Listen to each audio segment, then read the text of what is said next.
Just got done with a Saturday wash rather on the Honda Civic.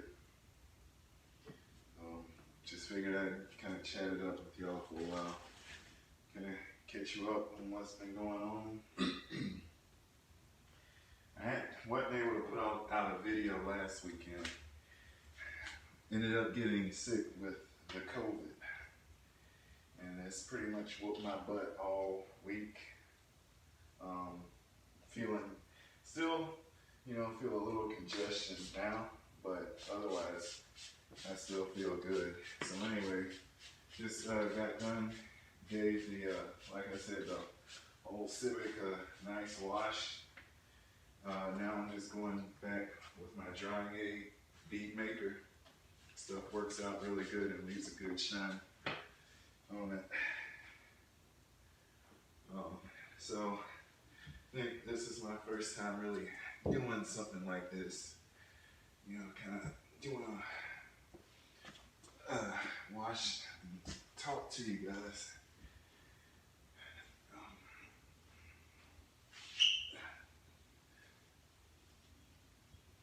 One thing I can say is that it's really nice to be able to pull into a garage and do this type of stuff, because I'd be pissed if I were doing it out, if I had to do this outside and leave my car out there, mostly because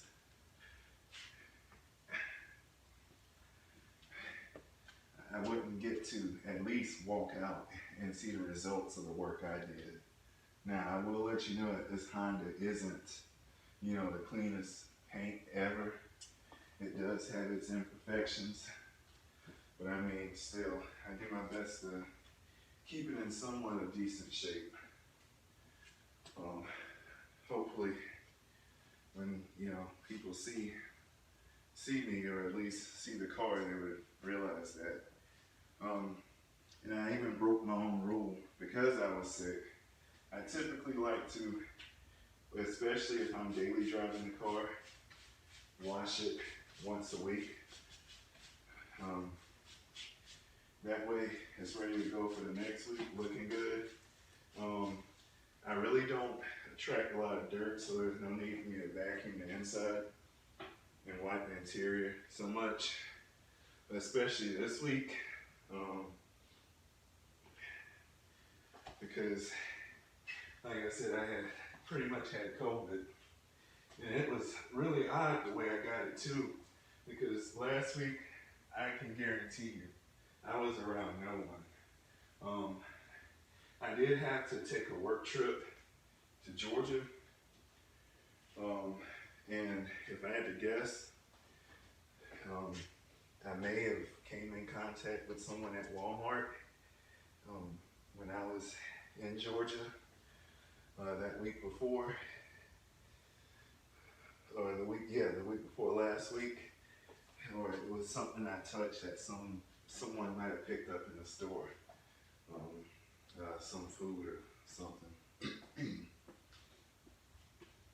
But yeah, anyway, went on that work trip, and I believe it was, that actual day I traveled back, man, I felt as sick as a dog. I was so miserable in the car, made it back, throat was sore, ended up taking some type of, let's get you spun around here. Ended up taking some type of tea, thinking that would help me out, and it didn't. I guess COVID was already in full effect.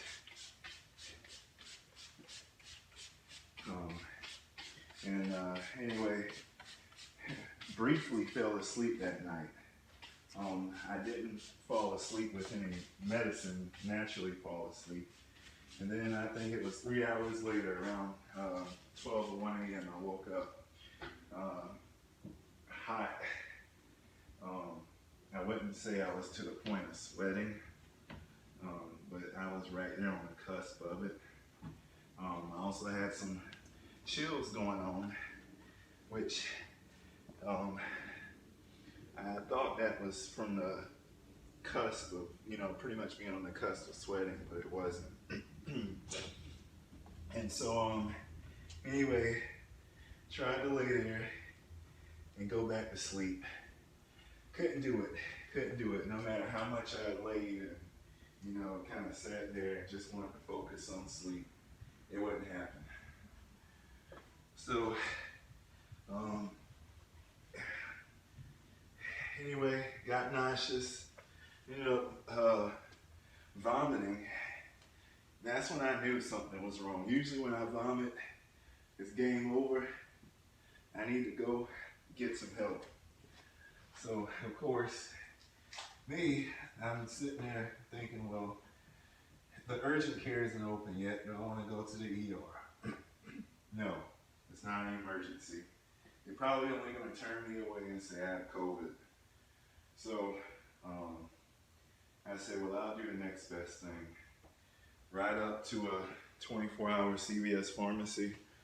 Get this turned a little bit more. Ride up to a 24-hour CVS pharmacy and see if I can find something to hold me over.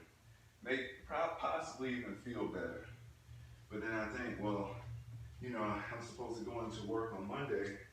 Certainly I'm going to need a doctor's note, or at least something stating that I'm testing positive, because if I'm out of work more than 3 days, then I had to give a doctor's note. So anyway, I do just that. Well, actually, turns out the 24 CVS pharmacy was closed. And that was the closest one. I was about to drive to one in the next part of in another part of the area. Is in the Charlotte surrounding area. So I said, well, go to a gas station. Ended up getting some ginger ale to kind of settle my stomach. And the gas station didn't have Theraflu. They had what's the medicine? Dayquil and NyQuil. So I got NyQuil, and NyQuil really didn't help me sleep. I was still up. Of course, it did calm the symptoms down. Still, I needed to go to the ER, not ER, urgent care, whenever it opened up, to get an excuse for work. In the event, you know, I'm thinking I have COVID or the flu, and so I knew I needed to be out. And anyway, so go to the urgent care.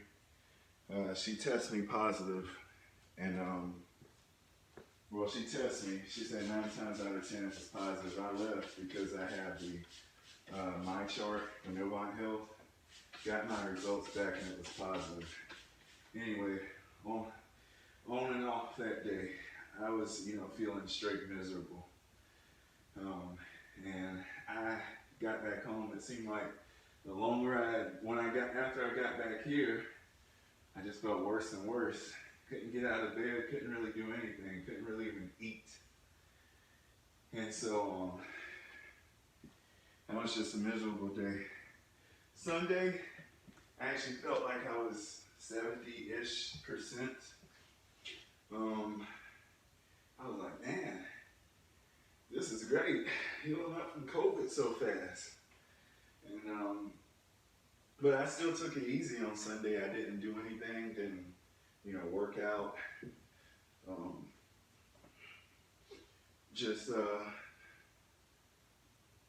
Just took it easy. And then Monday came, and Monday was miserable. I felt horrible on Monday. It was almost like Saturday all over again. And so at this point, I'm like, man, what's going on with me? It's like the flu that won't go away. And so anyway, I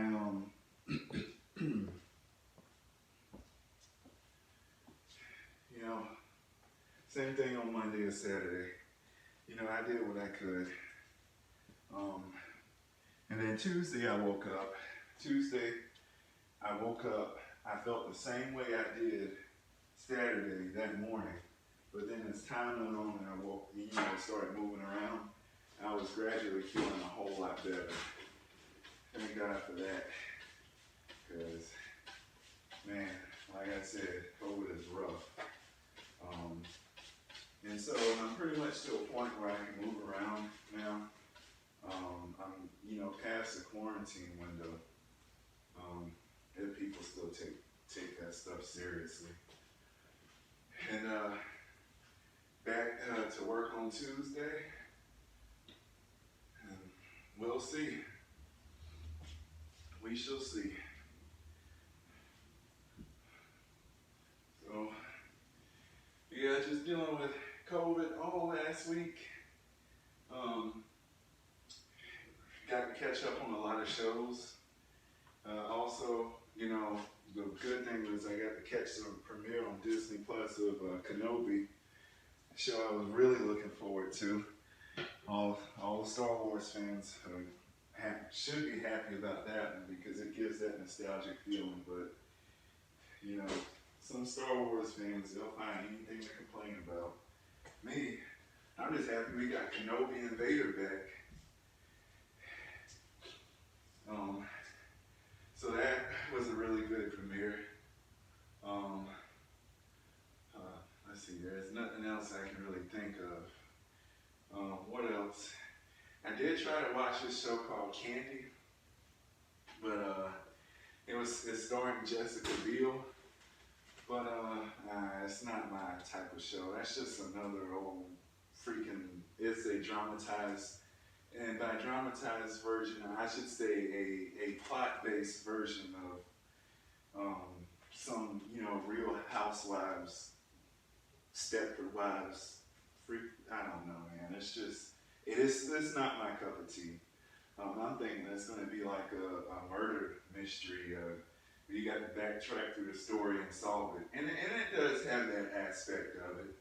But it's such a dead giveaway, like the second and third episode in. But again, the show ain't my cup of tea. When it has, wives or any type of spouse that has, the ideal life, and they really don't have much to complain about, but they find something wrong with their life, instead of actually trying to talk it over with their significant other, husband, wife, they turn into such a big deal and end up doing other things that's really uncalled for.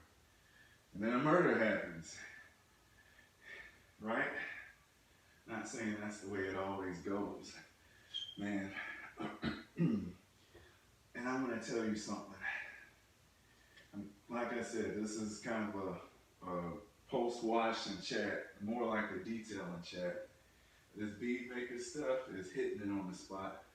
The first time I applied the stuff on this car, it was horrible, horrible. It went on rough, but the second application is going so much better. It's not streaking and sticking like it was doing before. That and then the surface of the car isn't really that hot. I try to not wash any of my vehicles in the sun.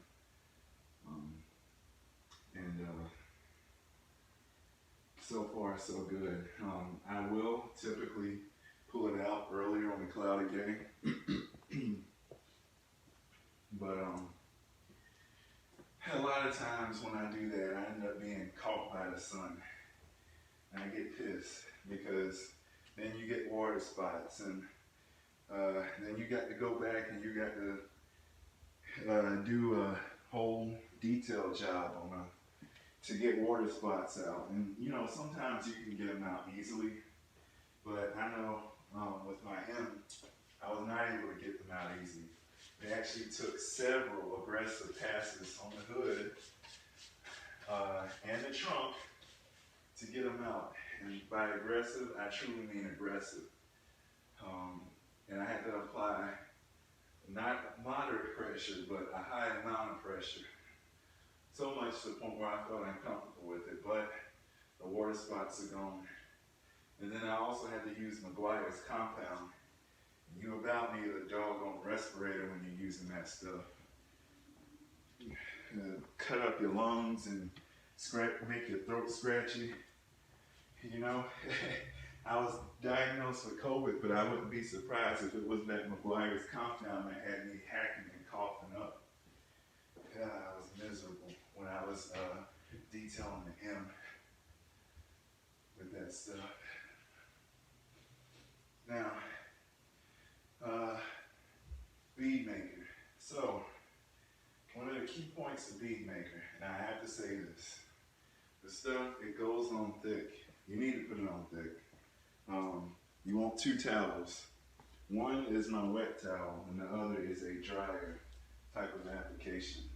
Bead maker, like I said, on the first application, when I put the stuff on the car, it had a habit of wanting to streak, which is where the 2 towels would come in handy.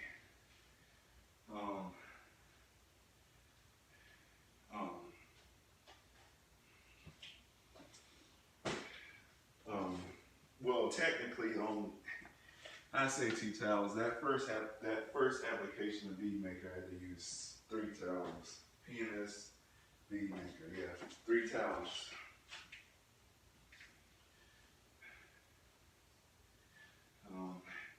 One of them was because the bead maker it seemed like it would instantly bond and just dry up and streak. And so, anyway, the 3rd towel took care of that dry streak, and I had to wipe it kind of hard. But after that first application of bead maker, it's just excellent so far. This, I'm loving it. I am loving it.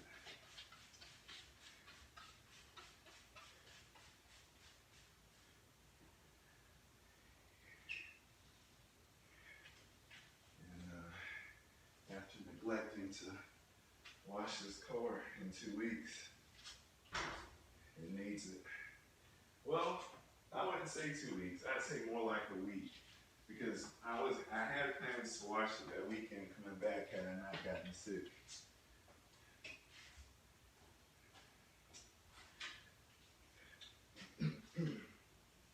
First of all, I want to thank the 2 or 3 of you who are watching the videos and sitting through them.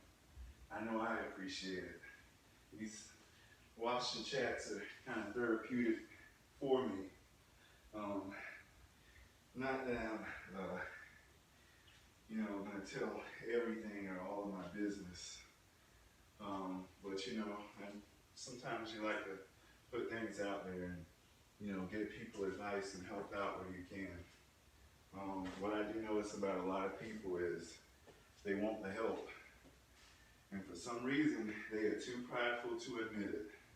But the first thing they'll do is they'll sit back on YouTube and get someone's input or someone's advice on something, or not even advice, but just look at how someone to do something instead of personally talking to people.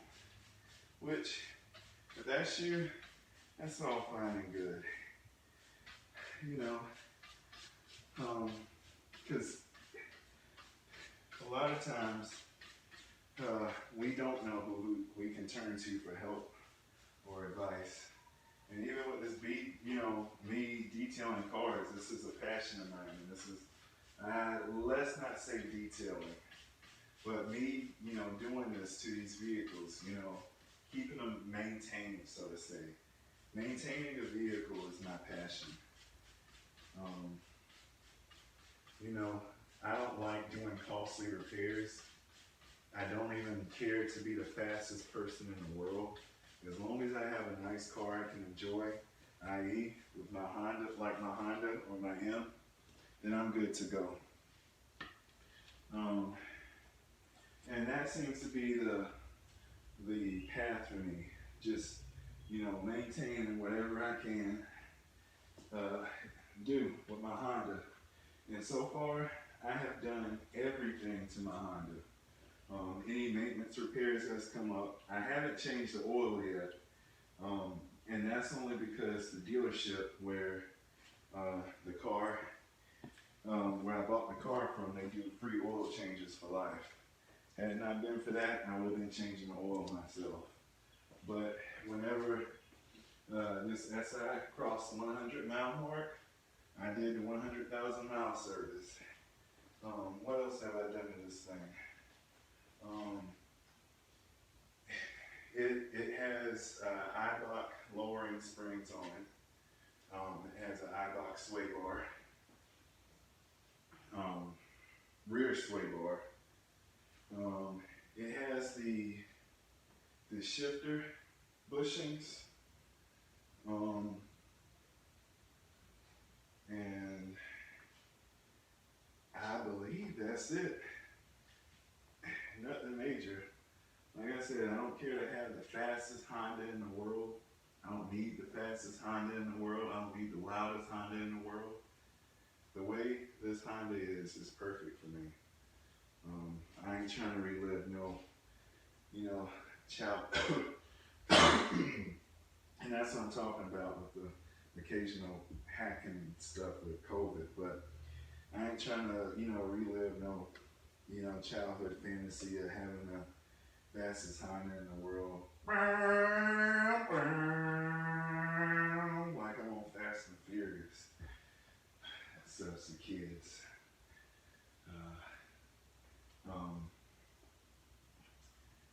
But the Honda is a nice car, and I'm going to keep it till the wheels fall off. And the dealership has been blowing up my phone, trying to get me to bring this thing back in so that they can appraise it and give me a price to buy it from me. And I don't care to do that. For one, it's paid off. No payments on that. And it's my gas saver. It's an enjoyable gas saver. Sporty, can take corners. Like I said, it's not the fastest thing, so I'm looking for it to be that. I'm just looking for it to be my car, where I can enjoy it.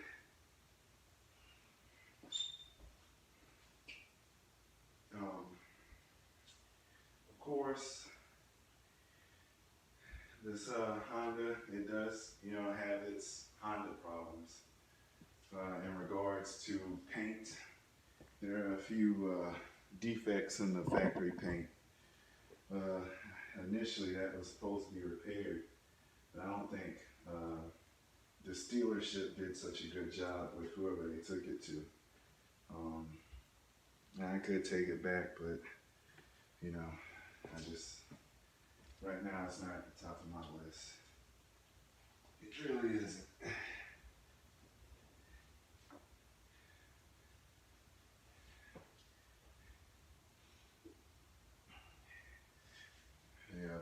And then the last thing I want to do is take this thing to them and let them give me probably a $6,000 or $7,000 check, and then they go and hike the price back up to doggone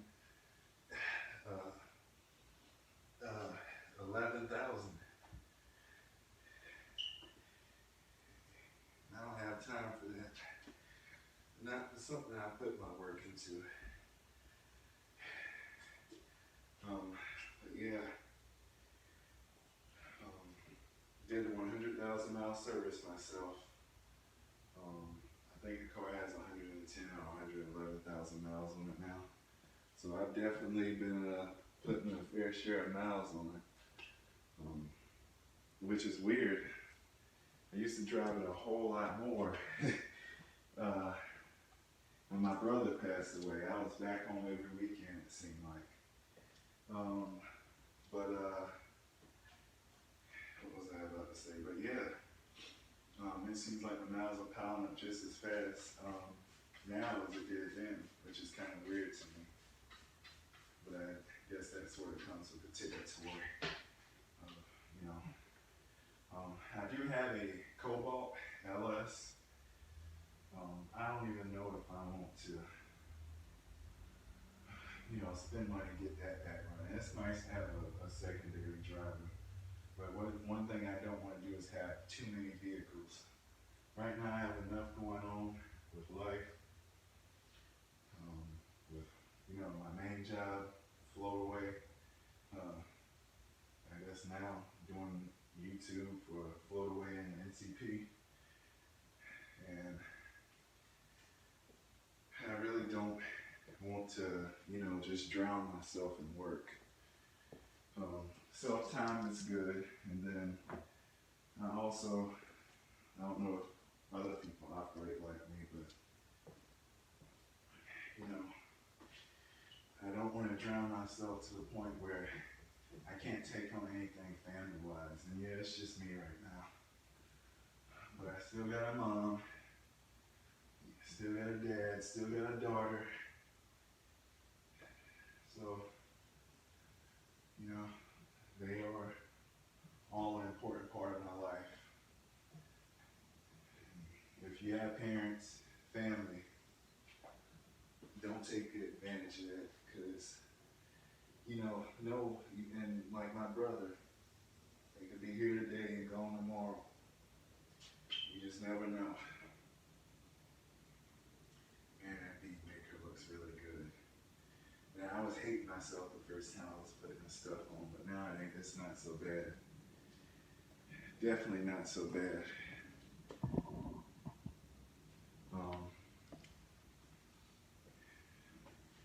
Yeah.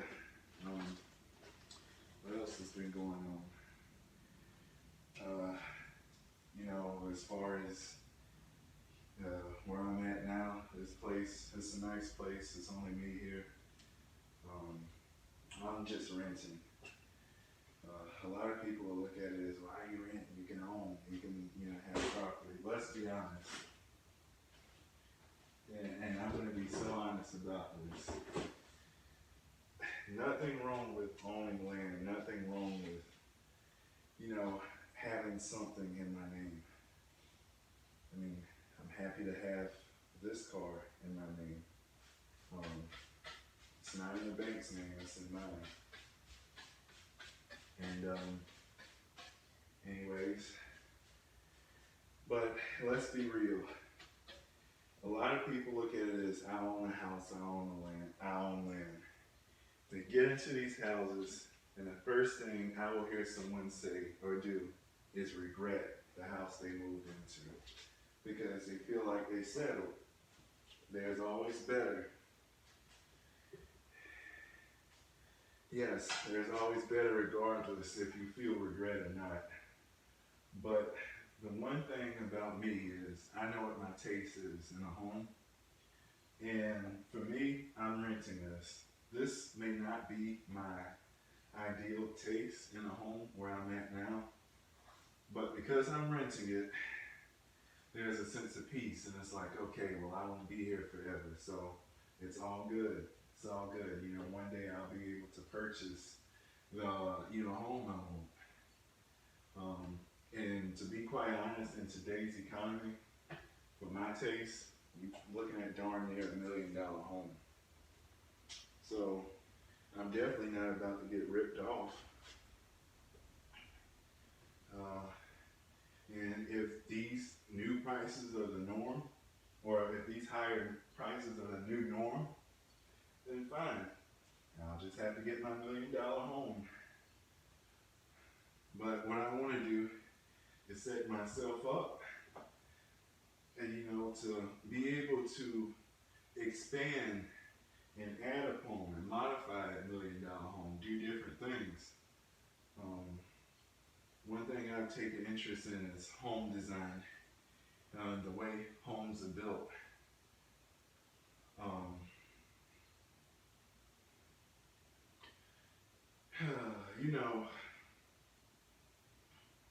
I just have my taste. I'll put it that way. And so I don't know if I'm going to even give my ideal style of home, because it seems like every time I put an idea out there that I plan to do, it's someone that will run and they'll, immediately start trying to do that same thing themselves. Instead of talking about it. Instead of realizing that everyone's situation is different. My idea, although it might be smart for me, please, and I beg you, please, it's the right idea for you. What my ideas are, they aren't off the top of the dome type ideas. These are things I have sat down and calculated out for myself. I don't hop into it thinking I'm going to make a quick buck. If life was like that, I would be in my $1 million home right now. But life is throwing me a few curveballs, so I got a ways to go before I get there.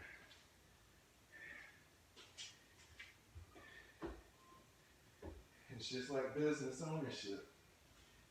Of course, I don't really do the whole Facebook, not for my personal life. Facebook is social media. We do have social media stuff for the company. But,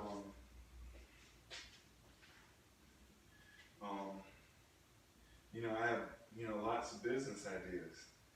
All of them are calculated out.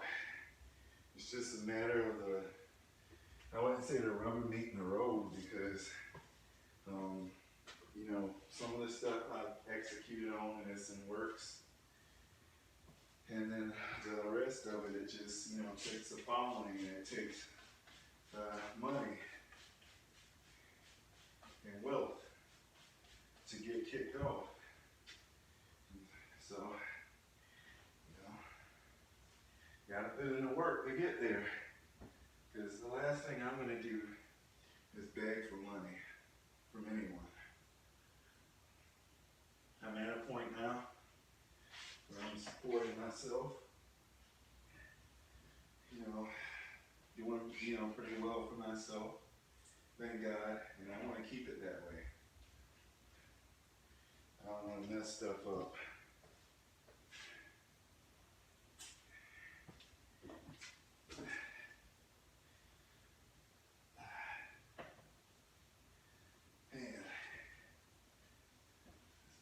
Is looking good. I need to park a little closer. Maybe pull the car up a little more. Here's the good thing about driving a stick is that at the end of the day, all I got to do is neutral, let down the parking brake,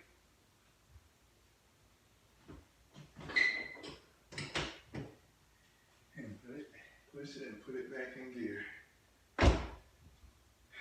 Couldn't ask for it easier. Can't do that at the end though. It's all right.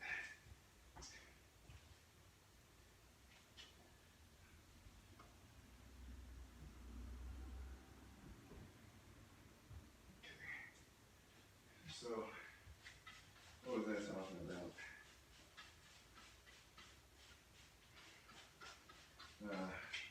I remember talking about business ventures and business ideas.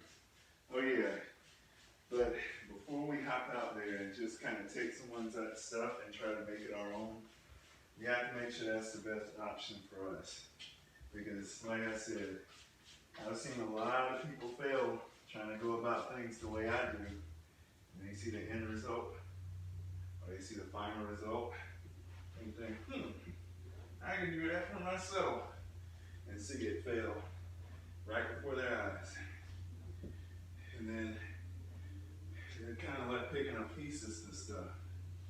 And I don't want to mislead anyone down a path thinking that, it's that easy. Not that I'm saying it can't be accomplished, but it's not that easy. Not usually. It's just like, we can compare it to this. Applying this bead maker on this car. Remember how I said the first time I put that crack on, it wanted to streak everywhere and it didn't really want to bind. It wanted to immediately dry. But the thing is, I had done my research with bead maker. And what I found out is that your first application of it is going to be rough. But then continual applications after you wash the vehicle, it gets easier to put on. And that's the thing about, you know, you got to work through the rough stages to get it to the point where it's on easier. And it is on far easier. It went on this time far easier than it did the last time. Yeah, but, you know, plans, FloatAway is just going to grow into a lifestyle type of thing. You know, I got, and Steven does too, you know, has, you know, health plans, and he has a vision for the future. You know, he's more of the,